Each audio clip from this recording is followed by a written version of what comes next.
नमस्कार, मेरा नाम है डॉक्टर पुरु धवन और आज इस वीडियो में बताऊंगा कि किस तरह से स्मोकिंग आपको पैरालिसिस का शिकार बना देती है। ये टॉपिक मैंने आज इसलिए चुना क्योंकि पिछले 2 दिन में हमें ऐसे पेशेंट देखने को मिले जो कि बहुत कम एज के थे। एक 25 साल का था, एक शायद 28 साल का था, दोनों मेल थे। दोनों की बस एक दिक्कत थी कि वो स्मोकर्स थे और ऐसे स्मोकर्स थे कि दिन में वो 10 सिगरेट या 20 सिगरेट वो स्मोक कर रहे थे। अब जब हम देखते हैं कि ऐसे स्मोकर्स वाले पेशेंट आ रहे हैं तो आप चाहते हो कि और कोई ऐसा शिकार ना हो, तो इसी वजह से इस वीडियो को मैं आज बना रहा हूँ। तो आज हम जानेंगे कि किस तरह से स्मोकिंग पैरालिसिस का शिकार बनाती है। तो जब हम सिगरेट स्मोक करते हैं तो हम किसी चीज़ को जला रहे हैं और हम किसको जला रहे होते हैं? हम तंबाकू को जला रहे होते हैं।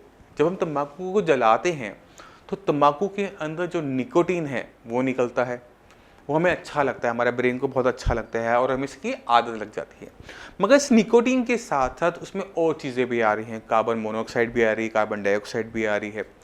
अब जब इतना सारा धुआं हमारे फेफड़ों में जाता है, हमारा जो निकोटीन है हमारे ब्लड में जाता है और बहुत सारा ऐसा केमिकल है जो हमारे ब्लड में पहुंच जाता है। इसकी वजह से क्या होता है कि हमारी जो आर्टरीज होती हैं, हमारी जो हार्ट की आर्टरीज हैं या फिर हमारी ब्रेन की आर्टरीज हैं, उनमें कॉन्ट्रैक्शन होनी शुरू हो जाती है और उनमें क्लॉट फॉर्मेशन की जो प्रॉपर्टीज़ हैं वो आनी शुरू हो जाती है। इसी वजह से जितने भी स्मोकर्स होते हैं उनमें हार्ट अटैक आने की संभावना किसी नॉर्मल इंसान से 10 गुना ज़्यादा होती है क्योंकि वो स्मोकिंग कर रहे होते हैं। अब हार्ट अटैक आना और ब्रेन अटैक आना ये दोनों सेम रीज़न से हो रहे हैं कि ब्लड में कहीं ना कहीं क्लॉट बन रहा है। अगर वो क्लॉट आपकी किसी हार्ट की आर्टरी में फंसेगा तो हम उसे कार्डियक अरेस्ट बोल देंगे। अगर यही क्लॉट हमारे ब्रेन में जाके कहीं फंस जाएगा तो क्या होगा? उसकी वजह से पैरालिसिस, ब्रेन अटैक हो जाएगा। क्योंकि पैरालिसिस क्यों हो रहा है? क्योंकि क्लॉट आपकी किसी नस में जाके फंस गया या नस कोई छोटी हो गई। नस छोटी होने की वजह से, पतली होने की वजह से जो ब्लड जा रहा था ब्रेन तक पहले की तरह नहीं पहुंच पा रहा, और जहाँ ब्लड नहीं पहुंचा वहाँ खाना नहीं पहुंचा, वहाँ ऑक्सीजन नहीं पहुंची। और जब वही दोनों चीज़ें उसको नहीं मिली तो बिना खाने बिना ऑक्सीजन के कौन जिंदा रहता है? कोई जिंदा नहीं रह सकता। तो वो हिस्सा मर गया। अब जब वो मर गया तो वो जो काम कर रहा था वो कौन करेगा? वो काम अब हो नहीं पाएगा।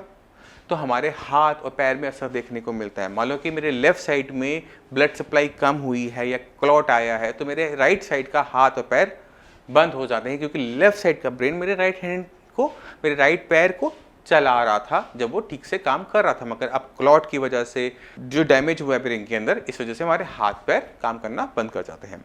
तो कहने का मतलब ये है कि अगर आप स्मोक कर रहे हो और आपको लगता है कि आपको कोई दिक्कत नहीं होगी, तो ऐसा नहीं है कि नहीं हो सकती।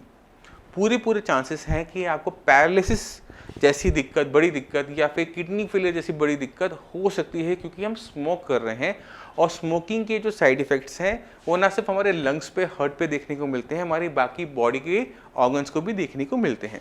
तो मेरी आप सभी से रिक्वेस्ट है कि अगर आप स्मोकिंग करते हैं तो अपनी हेल्थ के साथ खिलवाड़ ना करें। वैसे ही हवा में इतना पॉल्यूशन है, स्मोक करने की ज़रूरत ही नहीं है। दिल्ली जैसे सिटीज़ के अंदर तो इतना पॉल्यूशन है। अगर आज की मैं बात करूँ, अभी मैं FM पे सुन रहा था कि दुनिया की सबसे ज़्यादा पॉल्यूटेड सिटी कौन सी है? पता है आपको? दिल्ली।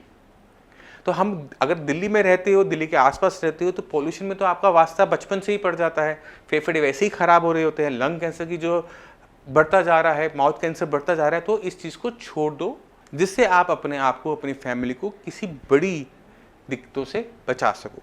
अगर आप या आपकी फैमिली में कोई पैरालिसिस का पेशेंट है और वो काफ़ी लंबे टाइम से पैरालिसिस का इलाज ढूंढ रहा है और नहीं मिल रहा, तो मैं चाहता हूँ कि आप इस चैनल पे जितनी भी वीडियोस हैं एक एक करके देखें, क्योंकि इस चैनल के ऊपर मैंने क्या खाना है, क्या एक्सरसाइज करनी है, किस एक्सरसाइज से क्या फ़ायदा होगा, वो डिटेल में बना रखा है।